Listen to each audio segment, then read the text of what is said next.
Imaginez que vous franchissiez les portes du ciel. Votre cœur bat d'admiration et de curiosité, puis, au loin, vous apercevez un visage. Serait-ce votre mère, celle qui priait chaque nuit pour vous? Ou peut-être l'ami que vous avez perdu trop tôt, celui dont l'absence a laissé un vide profond dans votre âme? En vous naît une question brûlante, vais-je les reconnaître? Me reconnaîtront-ils? Ou bien l'éternité sera-t-elle peuplée d'étrangers? La Bible ne nous laisse pas sans réponse. Aujourd'hui, vous allez découvrir une vérité capable d'apaiser votre âme et d'enflammer votre espérance. À la fin de ce message, vous saurez exactement ce que Dieu révèle au sujet de la possibilité de revoir vos bien-aimés. Et vous comprendrez que vous ne les verrez pas seulement, mais que vous les connaîtrez vraiment et d'une manière encore plus profonde que ce que vous aviez pu imaginer sur Terre. Or, il existe un détail que beaucoup ignorent au sujet des relations célestes. Ce détail peut transformer entièrement votre vision de la vie éternelle, et il se trouve clairement révélé dans les Écritures. Mais avant d'y venir, rappelons brièvement une promesse de Dieu. Dans 1 Thessaloniciens 4, 13-14, Paul écrit: « Frères, nous ne voulons pas que vous soyez dans l'ignorance au sujet de ceux qui se sont endormis, afin que vous ne vous affligiez pas comme les autres qui n'ont pas d'espérance. Car si nous croyons que Jésus est mort et ressuscité, nous croyons aussi que Dieu ramènera avec lui ceux qui se sont endormis en Jésus. » Paul parle directement au cœur humain.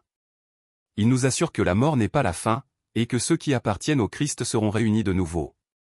Ce n'est pas une promesse vague, mais une certitude fondée sur la résurrection elle-même. Rappelez-vous la transfiguration dans Matthieu 17. Jésus emmène Pierre, Jacques et Jean sur la montagne.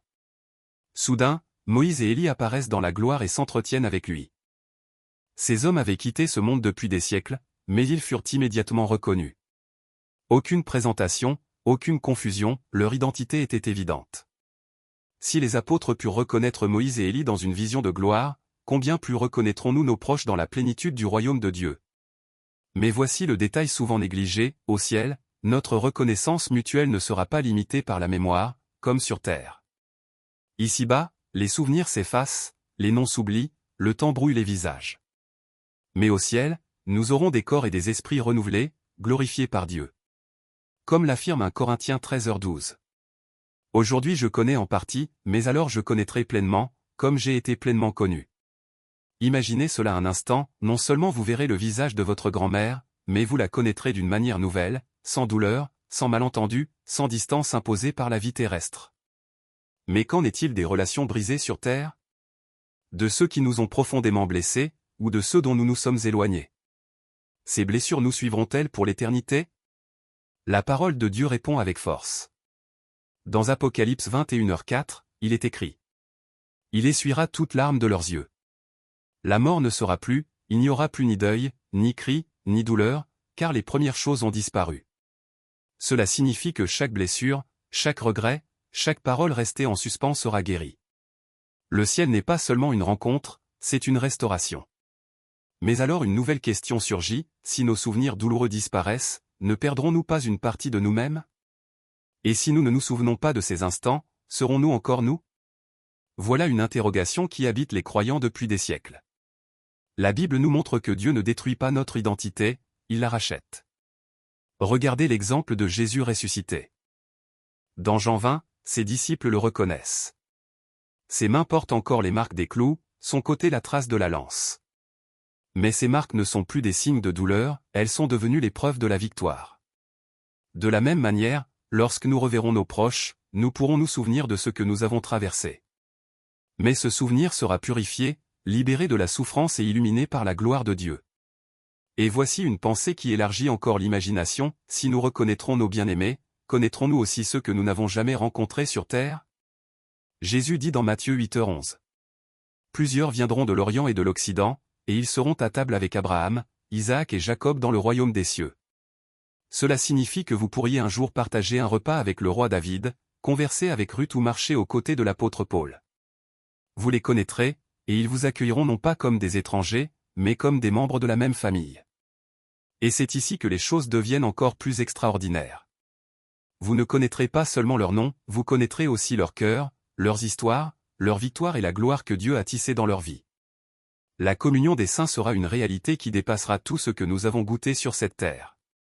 Imaginez converser avec votre arrière-grand-père ou votre arrière-grand-mère que vous n'avez jamais rencontré, et pourtant avoir l'impression de les avoir toujours connus. Voilà le miracle d'une amitié parfaite dans la présence de Dieu. Mais allons plus loin. Si le ciel est rempli de reconnaissance mutuelle et d'amitié parfaite, pourquoi Jésus dit-il dans Matthieu 7h23 « Je ne vous ai jamais connu. Retirez-vous de moi, vous qui commettez l'iniquité ». Cet avertissement révèle une vérité frappante, tout le monde ne fera pas partie de cette famille éternelle. La reconnaissance céleste n'est pas automatique pour tous ceux qui ont vécu. C'est l'héritage de ceux qui appartiennent au Christ. La véritable question n'est donc pas « allons-nous nous reconnaître ?» mais « serons-nous là ?» Et voici ce dont beaucoup hésitent à parler, si la reconnaissance existe au ciel, la séparation aussi. Dans Luc 16, Jésus raconte l'histoire de l'homme riche et de Lazare. L'homme riche, en proie au tourment, reconnaît Lazare et Abraham de loin, mais ne peut les rejoindre. Reconnaître quelqu'un et rester séparé pour l'éternité est une image bouleversante. Voilà pourquoi ce message ne concerne pas seulement la consolation, mais aussi l'urgence. Cependant, il y a une espérance inébranlable. Jésus lui-même a prié en Jean 17h24. « Père, je veux que ceux que tu m'as donnés soient avec moi là où je suis, afin qu'ils voient ma gloire. » Tel est le cœur de Dieu, non seulement sauver individuellement, mais rassembler son peuple pour l'éternité, l'unir et ne plus jamais le séparer. Si vos proches sont morts dans le Christ, vous avez l'assurance de les retrouver en lui. Et si vous lui appartenez, ce jour est déjà fixé dans le plan de Dieu. Mais une autre question surgit, si nous nous reconnaîtrons parfaitement au ciel, qu'en est-il de ceux qui sont morts avant même notre naissance? Nous reconnaîtront-ils aussi? La réponse est suggérée dans Hébreux 12h1. Nous donc aussi, puisque nous sommes environnés d'une si grande nuée de témoins. Ce n'est pas un simple langage poétique. Les croyants qui nous ont précédés perçoivent l'œuvre de Dieu dans nos vies et témoignent de sa gloire.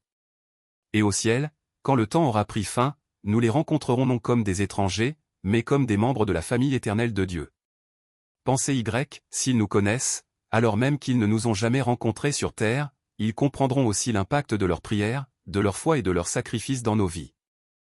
Imaginez au ciel quelqu'un vous dire « Tu ne me connais pas, mais j'ai prié pour toi ». Voilà la conscience profonde que recèle l'éternité. Mais une question plus profonde encore demeure, si le ciel est un lieu de communion parfaite, passerons-nous l'éternité à parler du passé? Ou bien nos relations seront-elles centrées sur quelque chose de bien plus grand? Apocalypse 5, 9-10 nous donne la réponse, dans la vision du ciel, des rachetés de toute tribu et de toute langue chantent un cantique nouveau devant l'agneau. Cela signifie que, si grande que soit la joie de nous retrouver, notre joie suprême sera de le voir, lui. Nos relations ne nous détourneront pas de la gloire de Dieu, elles approfondiront notre adoration commune. Et voilà le plus grand des rassemblements, non seulement les uns avec les autres, mais avec celui qui nous a créés, rachetés et préparé ce lieu.